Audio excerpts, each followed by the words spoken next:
Hi guys! Welcome back to our channel. It's Sunday afternoon and ipapasyal namin kayo sa Antipolo. So before we go there guys, please like, share and subscribe. See ya! Yeah.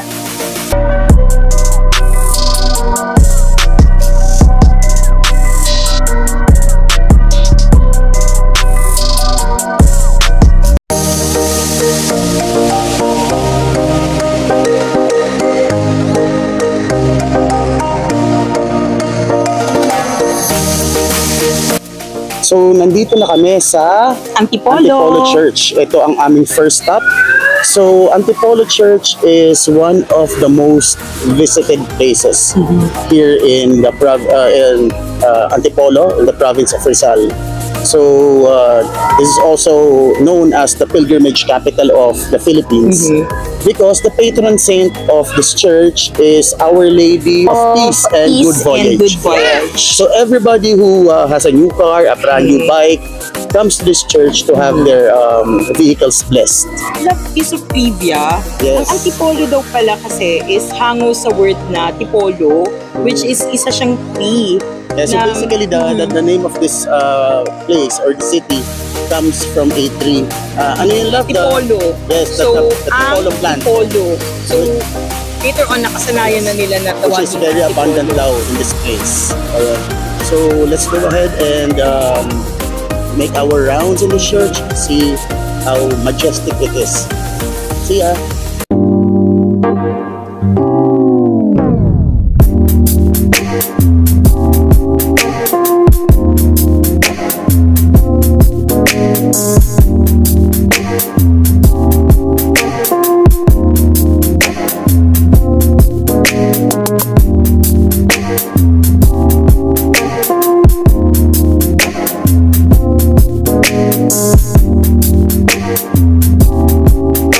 So that's our tour of Antipolo Church, one of the most visited places in Antipolo. Yes.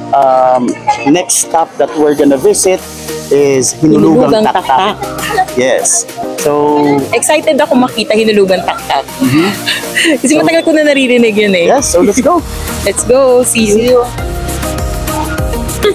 Alam mo lang, isa sa mga lugar na famous ang Antipolo is their pasalubong shops. Yes. Yes, kaya puntahan natin yung isa sa mga pasalubong shops dito and we're gonna check it out. Naalala ko nga dati lang, parang may isang sikat na kanta about sa Antipolo.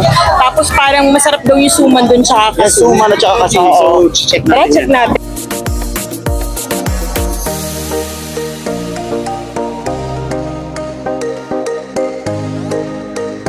So ayan, bumili kami ng kasoy.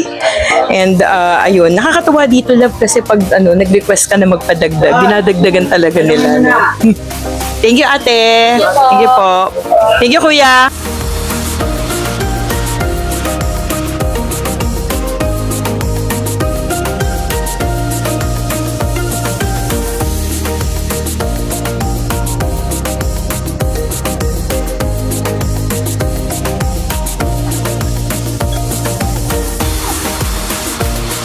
Hello guys! So, we're now trekking down Hinulugang Taktak, one of the most famous landmarks here in Antipolo. So kanina, before kami bumaba ng car, iniwan namin yung Yossi. Disadvantage, one of the most Bawal. yes, prohibited things that you can bring are vapes and cigarettes and lighters. So they're gonna confiscate it, kaya huwag nyo nang dalihin. Yes. Alam mo kasi love, sabi nila, before daw, itong Hinulugang Taktak, parang nagkaroon ng problem, like naging polluted siya. So naging masangsang yung amoy, ganyan. So kaya pinagbabawalan na magdala ng mga like Yossi, ganyan, kasi maaring matapon sa at maging polluted ulit. Yeah. May amoy siya. So, right behind us is the famous Hinulugang Taktak Waterfalls. Yan. Ganda niya kaya, no? Yes. Well, Majestic. 20 or 30 years ago, love, alam mo, nagka-crumble na yan. Because syempre, that's the price of industrialization. Yes. So what the government did was, back in 1990s, they named this as a national park and started the rehabilitation. So Hinulugan Taktak was derived, the name ng Hinulugan Taktak was derived from a folklore. Kasi way back when the Indians or the Indians were settled here, the Catholics, naiingayan sila sa bell. So the bell is called Tak-Tak. Ah, okay. So so hinulog nila dyan sa river para, or hinulog ng mga priests sa river. There, that's the name, Hinulugang Tak-Tak. So it's a big giant bell na hinulog sa river. I see. Yan, dyan galing Nakakawa na naman rin. bell kasi pak-pak-pak parang ganun. Yung mga bell ng mga natives, di ba? Whenever they are having their ceremonies, see. nakaka-disturb raw sa church. Ayan. So, Kaya pala. Nice naman. yes. Well, the good thing about Antipolo, guys, though patapos na yung summer, mainit pa rin. But since this place is situated on top or high enough, Yes. so mapresko ang hangin. So, Kaya nga eh. ano ka? Ayun, mahangin na. Diba? Sarap. Sarap. Yes. Mamaya, love, punta tayo dun sa Cloud9. Yes, we're gonna try Cloud9.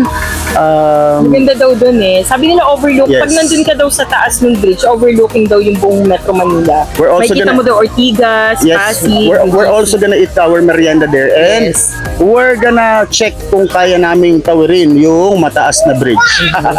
Okay, so see you later, guys. See you. Good luck. Yep.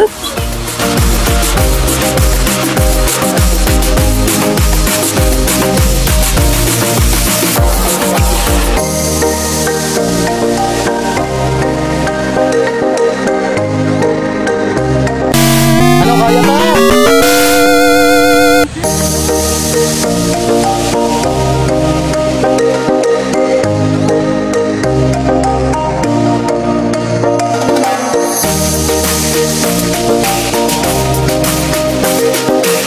So ayan, papunta na kami ng Cloud9.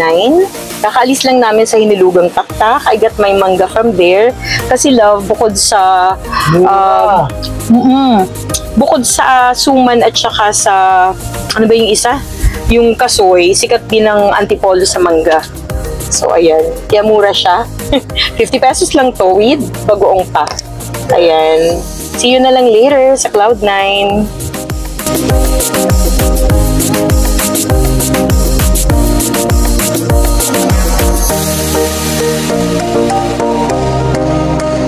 Hi, so ayun, nandito na kami sa Cloud9. Nandito kami sa restaurant.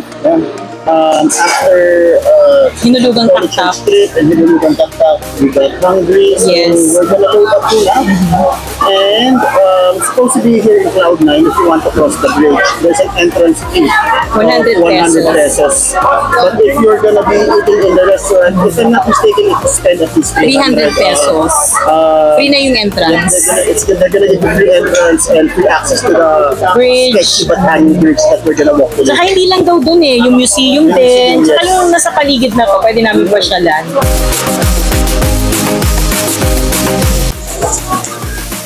So, eto, kakatapos lang namin kumain. So, what we're gonna do is, we're gonna try to scale the hanging bridge. And this is what this place is famous for. Medyo sketchy yung bridge, pero kaya yan. Good luck. So, before they allow you to scale the bridge, you need to visit the museum first, where they showcase relics from old times, old Filipino times.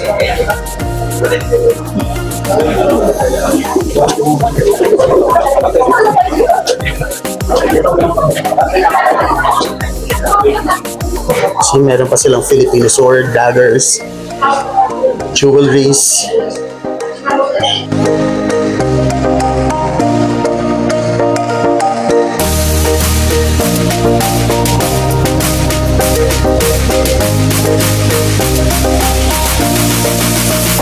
Eto na. Ayan na! Ayan na! Sketchy Bridge.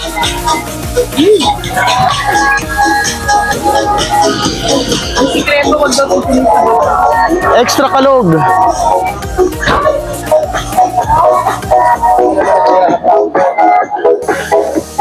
Extra kalog siya. Uy, sumasayaw pa. Mauga. Para sa inyo.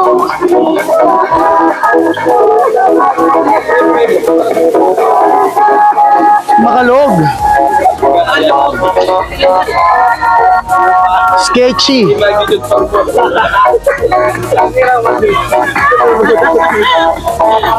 Woohoo.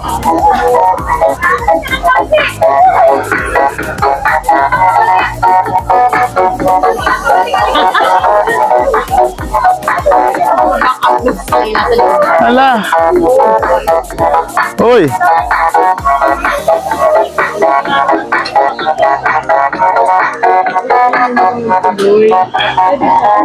Ito na po. Ayaw mo na ate? Ayan, may umayaw. Back out. May umayaw. Tayo tuloy lang. Laban lang. Laban lang. Ako talaga may fear of Go.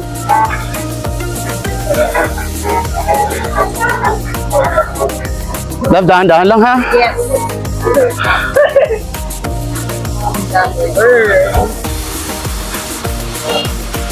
Alam mo yung ayaw mo man tumingin sa baba kasi natatakot ka pero kailangan mo kasi meron part na bungi. Bungi yung ano. May part na bungi yung step. So kailangan Ayun na nga. mo tumingin sa baba.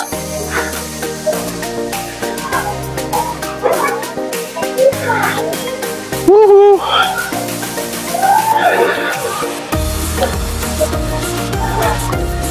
Kaya pa. How are you, Lovey? Yes, I'm okay. Woo! Kaya ko to. Nakakatakot ang PIR.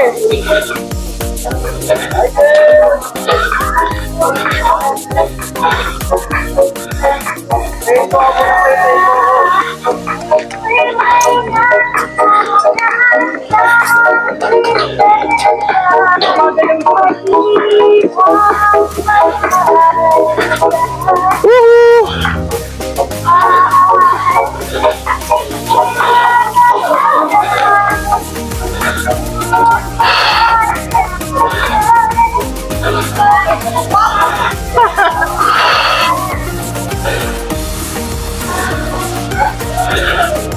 Woohoo! Paka-sketchy po. First time sa'yo. First time mo na ulitin.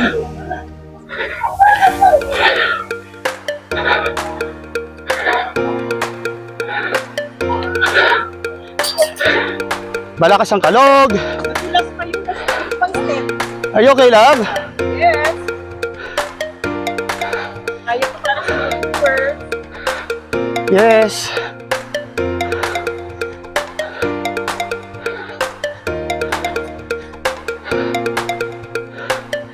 Well, the closer you are to the base, the steadier it gets.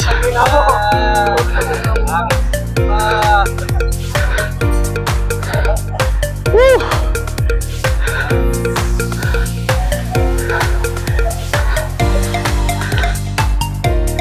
Woo!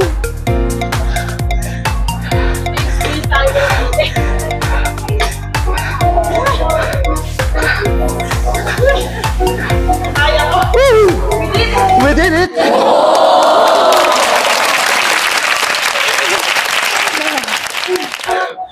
So we're standing on top of the 360-degree view here in Cloud9.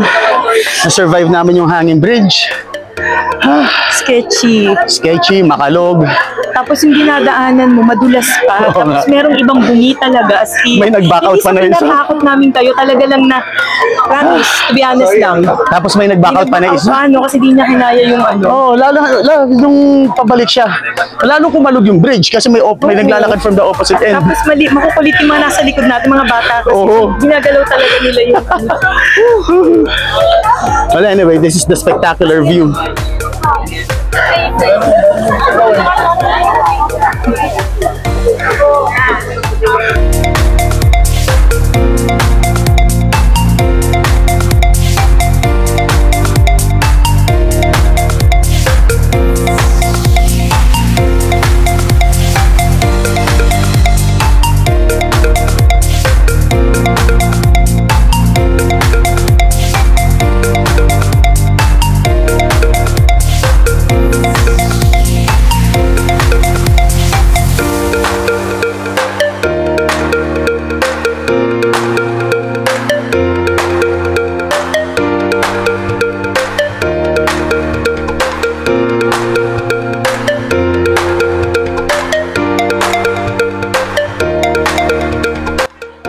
Guys, nakita nyo naman kung gaano kataas to. Diba? Para siyang Margarita when you cross the bridge. Extra sketchy, extra shaky. Well, on the way to the exit of the tower, actually you'll be able to pass by an art gallery. For those art lovers, I know that they're gonna appreciate this one.